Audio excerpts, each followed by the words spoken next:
Welcome back, everyone. This is Dawn Mathis. This is To Your Greatness with Dawn Mathis. And today, we're going to be a little bit more on the heart-centered side. I know sometimes I get off on tangents and try to be funny. This is not one of those times. This is one of those times about heart-centeredness and faith and love and hope, and survival. So just hang on to your seats, because this is going to be an amazing podcast, and please share this with other people. And so you might be wondering about the title, Do a Liz Thing. Well, it will become apparent to you what that's about after we start our discussion with Suzanne, who is here today. Suzanne Miller is here. Welcome, Suzanne. Thank you. And I want to give a little bit of bio on Suzanne. She's lived in Colorado since 1982, and has been married to her husband, Jim, for 40 years. Sure. Oh, my goodness. And you guys live in the same house, right? Yes. Sometimes the saying is, I love you in spite of yourself. There's some truth in that sometimes. Oh, wow. That's amazing in and of itself. But we're not here for that purpose. We're here to talk about you and to talk about Liz. Mm-hmm. So let me just finish this bio here. You've raised 4 kids. Wow. Mm-hmm. You're a saint. In Fort Collins, Colorado. And you have served on many community foundations. Let's see, Front Range Community College Foundation Board of Directors, yes. Women Give, and the Genesis Project. And previously you volunteered with Foothills Rotary, Boys and Girls Club of Larimer County, Give Next, and 3 Hopeful Hearts. Right. Wow. So you've done a lot, and it looks like you get your charge from helping other people figure out how to get theirs, how to get their charge by giving back, serving their communities, and also by getting in touch with their philanthropic side, let's say. Yeah? That's true. Connecting, building relationships. We're designed for relationships, so that seems an easy thing for me. Absolutely. Promote and to live that way.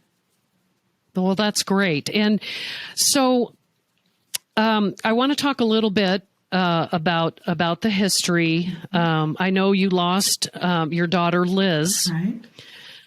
About 7 years ago. Well, longer than that, 2008. Longer than that? Mm-hmm. I'm sorry, 8? 2008. Oh, 2008. Mm-hmm. My apologies. Mm-hmm. Okay. And here's what I would love for you to tell us about Liz. Mm-hmm. I got a beautiful bio from you about her, and I can't do it justice. I think her mom should tell us about Liz. Well, thank you. The piece that you refer to, I wrote that last year on the Facebook page.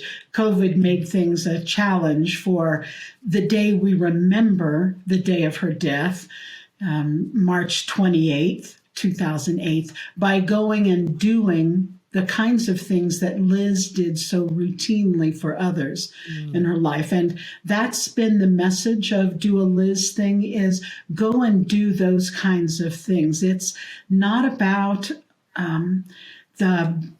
the big showy production. The production value does not need to be high. It's about intentional acts of kindness and focusing your attention on someone else. That's the gift of Do a Liz Thing. So it can be buying that coffee for the person behind you, but it can also be as simple as, I thought of you today and I wanted to call and tell you how much you mean to me. Liz, I'll tell you about Liz. Liz was our firstborn child.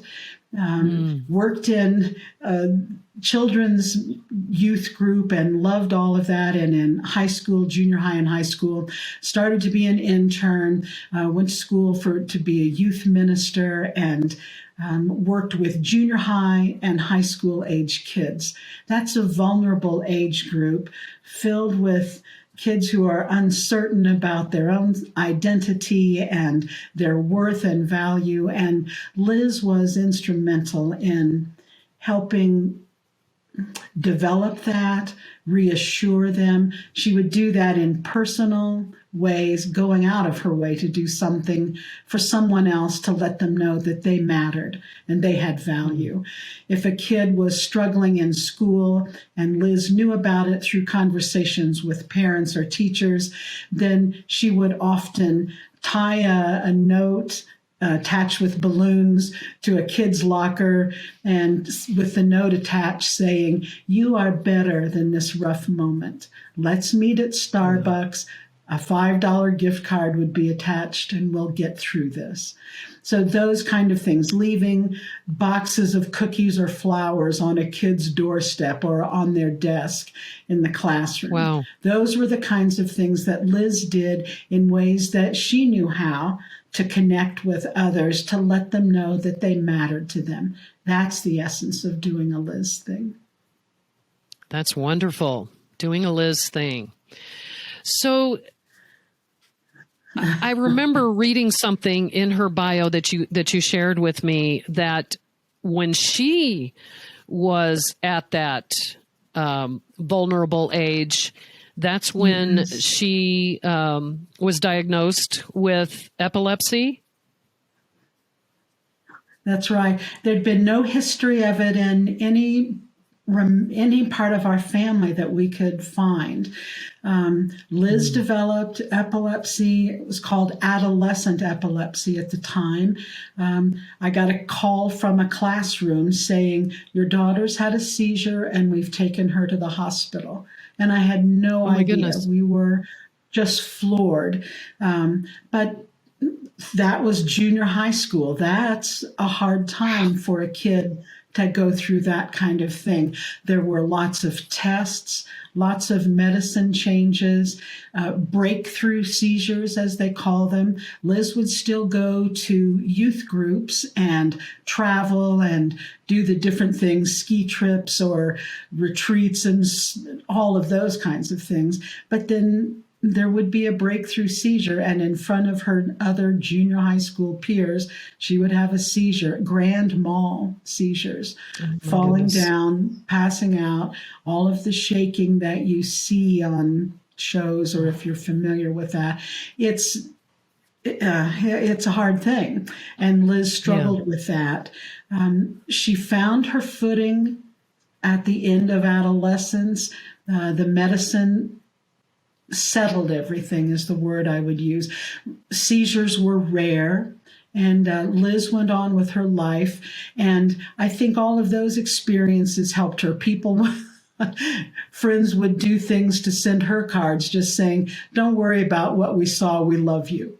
So there were, and for those kids to do that, and then Liz to be able to reply to them saying, "Okay, I'm in a safe place with this bunch that I'm in." So they were very supportive and protective of Liz. That helped her navigate her way through. And then Liz was able to offer that same kind of help and support, and "I'm there for you," when she was in the youth leadership position, working in youth ministry now with junior high and early high school age kids that she was working with. Wow. So she's been involved in this ministry for years. Yeah. As a kid, she volunteered to serve as an intern even before she was able to do that. So before their age limit, but Liz was engaged and loved doing that kind of thing. So they just said, "Come on, how are we going to stop a kid who has heart like that?" So Liz was active, and she loved it, and they loved her back, and it was a good thing all the way around. Wow. It's It's amazing that even at that young of an age, did she get that from you? We've been, I would call us people of faith, followers of Jesus, and Liz had a heart for that. She wanted to be of service, and that was the best way she could express it. Was I've got a tattoo on my arm that I have. It's a good reminder for me: love God and love people. It's pretty simple. Oh, love it. It's just as simple as that, but it's also as challenging as that, because that means you set aside a lot of yourself. But that's what focusing on others, that's what that's about. There's a saying that Liz would use a lot that goes, the habit of self-preoccupation is a hard one to break. But once you do, you start looking at life in a whole different way and the people around you. I thought that was good. That's amazing. Wow. She sounds like she was an old soul, you know? That's the word that I've heard lots and lots when talking about Liz. Yeah. She sounds amazing, and I saw her pictures, and just a bright light shining from her. Yeah. Wow. Good kid. But that's not to say Liz hovered above and didn't, touch the earth. We all have feet of clay. You do your best. You fall down, you get back up.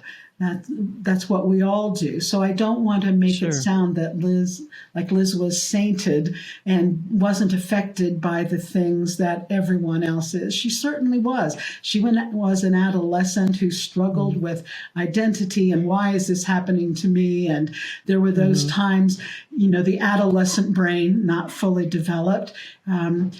I'm not having seizures anymore because she's taking the medicine. But to that adolescent mind is, I don't need to take the medicine anymore. And so she would stop taking the medicine and then have these breakthrough seizures. And it was just awful, and as parents, you're so frustrated going, what don't you get here? But that all subsided and settled in about the time she was 16. Wow.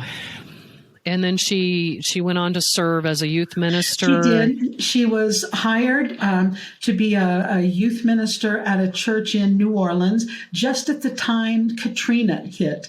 And we had to get Liz out of New Orleans, flew her to Houston, flew her home to Fort Collins. And as soon as airports were open again, she was back down there working with the youth group. They were scrubbing out homes and dumping all the debris from flooding, and she was in the middle of all of that.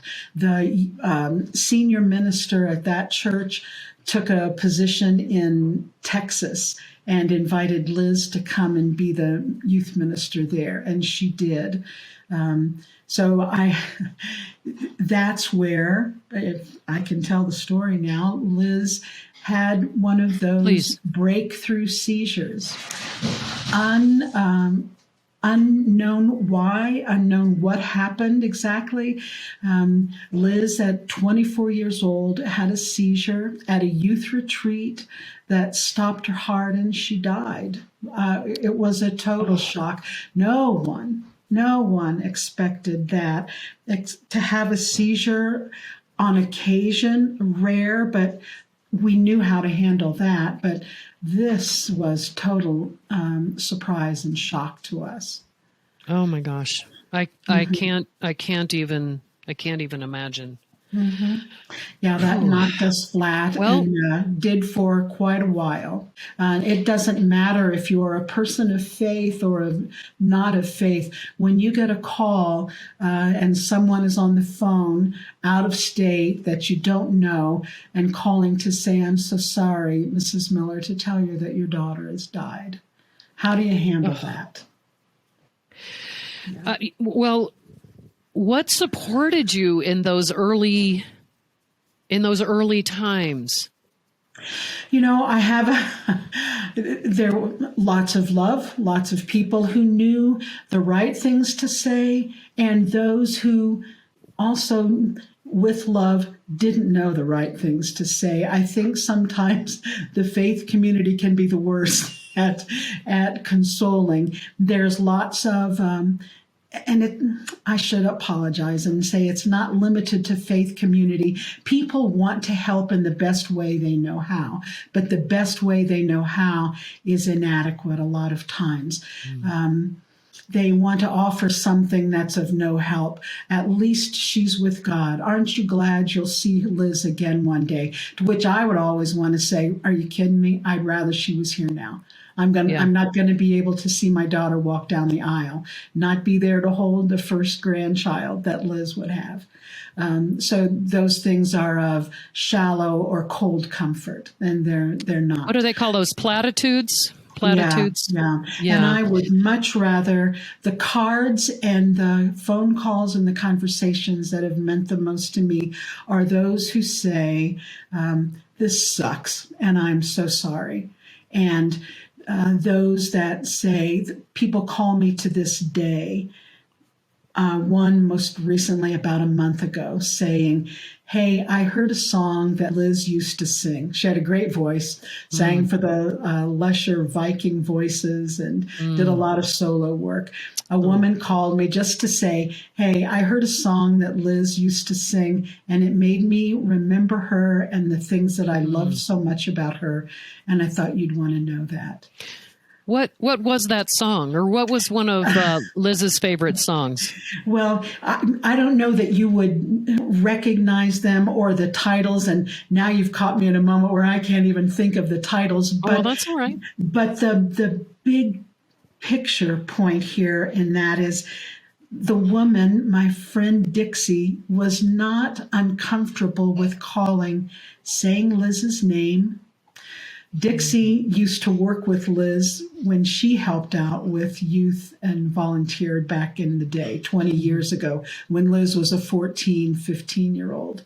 So she knew Liz well, has known her all of her adolescent life, and we've been friends for a long, long time. And for her to call and say that kind of thing, speaking Liz's name, which is a great comfort and makes me feel that Liz is not forgotten. If you want to offer a parent who has lost a child a gift, say their name. There's a great saying, I can't recall the woman's name right now, but she said, if you know someone who has lost a child and it's the holiday time and you're hesitant to bring up that child's name because you think it will bring all of that back to them. She said, the flaw in your thinking is this: those parents have not forgotten their child died. Yeah. And quite the opposite. What you have done is reminded them that their child lived and that they mattered to you. And you've given that parent a great gift by remembering her child. Oh, and I that's love that. The way I felt about Dixie Key, calling with that name, with that remembrance of saying, hey, I thought of your Liz and how much I loved her, and I wanted you to know that. That reminds me of a quote. You hear about these little kids and people asking little kids, what does love mean to you? And I think it was a little boy, and of course, I don't know his name. But he said, love is saying someone's name and loving how it sounds and feels in your mouth. I thought that just came to me. I hadn't thought about that in years, but it just came to me by what you said that Dixie said to you. Yeah. And how someone's name feels and sounds in your mouth. That's and love. It's not intuitive. And that's the other part of, I think, what Liz was so good at. And what I'm I think my kids surpassed me in my empathetic skills, if you will. But just to be able to say, it's a discipline, perhaps, but to say, I'm focusing on you, Dawn. I'm fine. How's my friend Dawn? What might I be able to offer Dawn when we're talking, or when I see my friend Dawn next? What can I offer to give a boost to their day? Give a boost sounds maybe a Pollyanna, maybe shallow, but it's not. It's intentional. It's a discipline. It's an act of saying no, of will, saying no. The bigger picture here is to live outward focused, not inward focused. We grow that way, I think. Yes. Well, one thing that you said to me when we talked briefly last week, which is why I want you to come to my retreat and speak to the women there. I loved what you told me. It was so inspiring that you said to me, and forgive me for not knowing the exact words you said. It just struck a chord with me that you said that your daughter's death doesn't define you, and it's not who you are.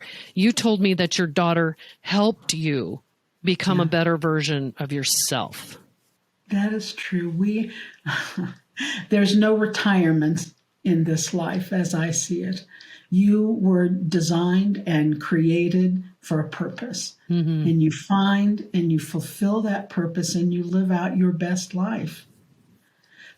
And in doing that, it would be false to say that hard things don't come to us. This world, look around us. It's filled with horrible hardships for so many. And to dismiss the power that can have over you would be unwise. You can't just dismiss someone's hurt because it's not yours and therefore say, get over it. That's not the way life works. But to have understanding of there are sorrows and hard things in this life. Still to say, but we are called to live our life in full. And so to live your best life, that's the aim. That's what you do. Liz's death changed us all, I think, more soulful, if you will, more reflective. Some of the things that used to matter to me don't at all. To be cut off in traffic, I can shake things off with greater ease. And that's, absolutely. I sincerely mean that. The things that mattered or would be a trigger before, I'm able to use that weight, or that balance, if you will, a scale to say, in the scheme of things, is this really a thing? No. Yeah. So that's what I mean when I say Liz has developed, refined that whole experience of going through that. It changes you. And I think if you allow those hurts, if you embrace them, I think God can use that and bring good out of something that's horrible and devastating. Well, and you're doing that with us right now, because I know that many of us have lost people, and we'll continue to lose people. The older we get, the more we experience those losses. So I think you're a modern day disciple of compassion and God's love, and that's what I see. And that's what we're called to be. It's absolutely. Not a special gifting. I would say, you mentioned the older we are, the more the funerals and all of that, the more death we know. And I would throw this out as, go to those funerals, write that note to those people, absolutely. And send it. It's meaningful to them. Yeah. That takes discipline to do that, but the impact will be lasting. Yeah, I had the opportunity to go to a few funerals in the last, before COVID, and I had no idea. I decided something moved in me, and I decided to get up and tell some dumb story about, someone's son who passed away, who I sat on his lap because he was dressed as Santa Claus, and I told him what I wanted for Christmas, and I'm not going to say what it was, and I just thought, I'm making a total ass out of myself. And I went and sat down, and afterwards, his mom and his dad came up to me and said, that was just the best thing you could have said. And it was like, because you don't know. I mean, like you said, I think sometimes when people don't know what to say, they go away. Yeah. Because they're afraid. Yes, there are the kitchen hallmark, kitchen refrigerator magnet would say, get comfortable with being uncomfortable. Ah, yes. But it's deeper than that. It's respecting, it's showing someone love by, I'm uncomfortable and I don't know what to say, and what if I say the wrong thing? But a genuine act of affection and kindness that won't be interpreted the wrong way. It just won't. And you know it's genuine. We all want to appear better than we are, smarter than we are, less unkind than we are. But if we're just real about it and be authentic, it comes through. It just does. It will be lasting.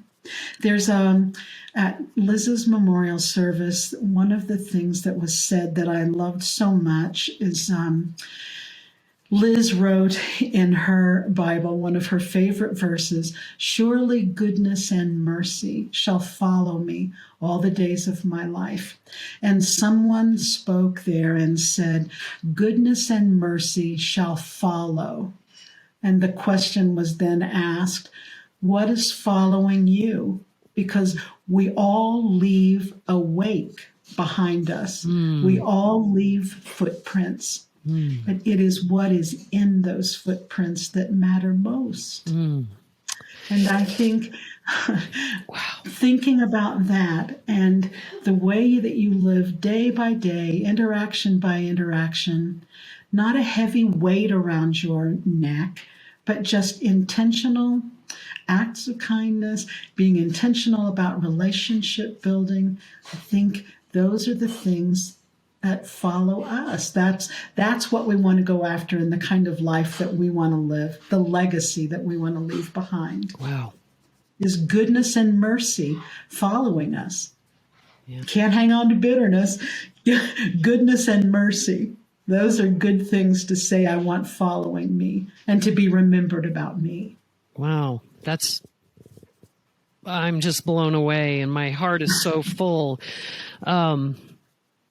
I think also with this Do a Liz thing, that you can honor and remember those that you love and those that you've lost, at least in this plane of existence, by carrying on their work or their love or their examples. And that's how we can not just serve the memory of the person that we're missing, but also just being a better version of ourselves by doing a Liz thing, And that's being aware of other people around you and being outward focused rather than, and it's pretty pitiful if we're just focusing on ourselves all the time. I think we become, the word I remember hearing ages ago is a spiritual pygmy.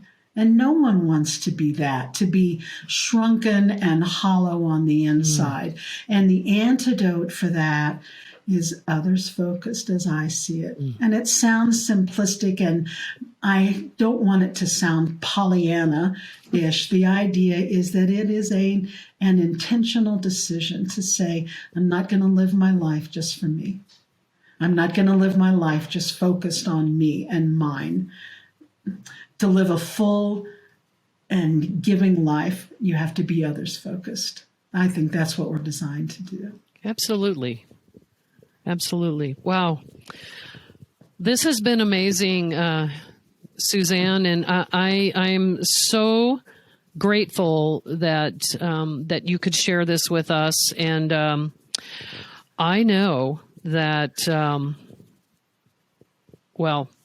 at least I think I do. I don't know everything.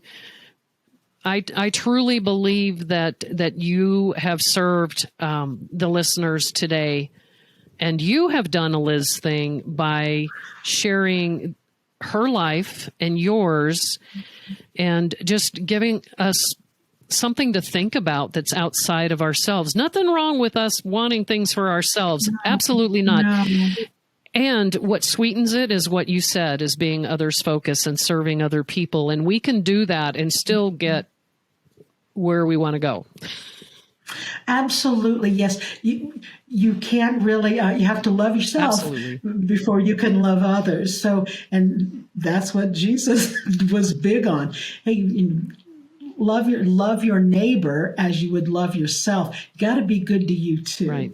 And so all of that self-care, yes, do those things, of course. And that's entirely different than saying, I don't see that person that just walked by me that's visibly upset. I don't choose to let that car in front of me on I-25 heading south because I'm busy. Yeah. Those kinds of things. It's small things, and I think we can all do that. I know we can. Oh, can I tell you one cool thing that happened? Most recent, our youngest daughter, Sarah, got married a couple of months ago. Congratulations. I think thank you. One of the sweetest gestures that it melted my heart. Sarah, our daughter, said, if Liz were here, she'd be my maid of honor. I have my maid of honors chosen, but will you do a print of Liz? And Liz's picture was on a frame on an easel, standing there next to the other maids of honor. Oh. So that Liz was invited and a part of that at a chair with a guest of honor seat, the guest who couldn't be here today. Oh, I love it. Was for Liz. Wow. Yeah. So there are thoughtful, creative ways to show kindness to people all around you in your own way and in your own style. You can do a Liz thing for someone else. Well, thank you so very much for this. Now, is there a do a Liz thing club or a website or a Facebook page or? There's a Facebook page and an Instagram page. We don't have, it's not something that we keep going day after day, but on that day to mark Liz's death, when at first we didn't know how to do that. We just thought, what do we do on this day of her death? My tendency was to want to draw the blinds closed and just wait for the day to pass because I thought it was going to be so awful. And friends came to me and said, you ought to go do things like Liz did. And that's how that came about.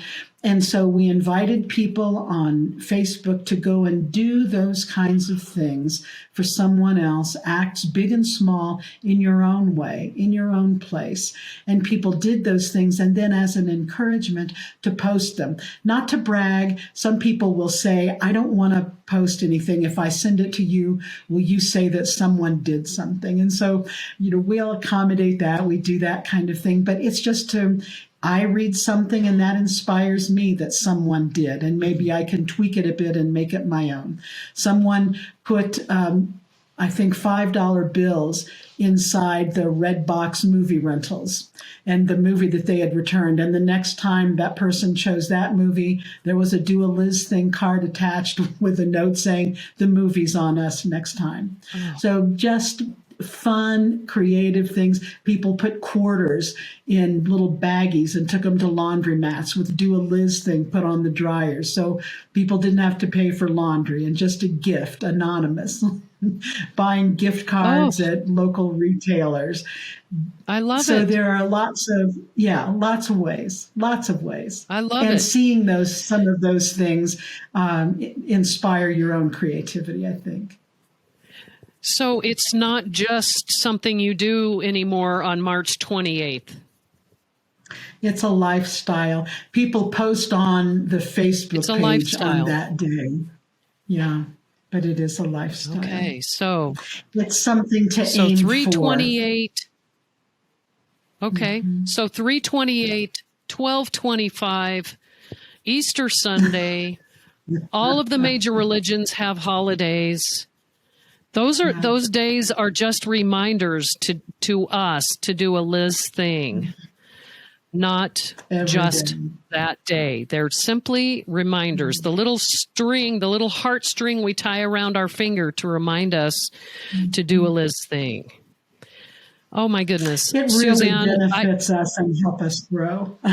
absolutely. Absolutely. Suzanne Miller, everybody. And Suzanne, may I tell people where you work? Is that okay, or should I not? Sure, of course. No, that's fine.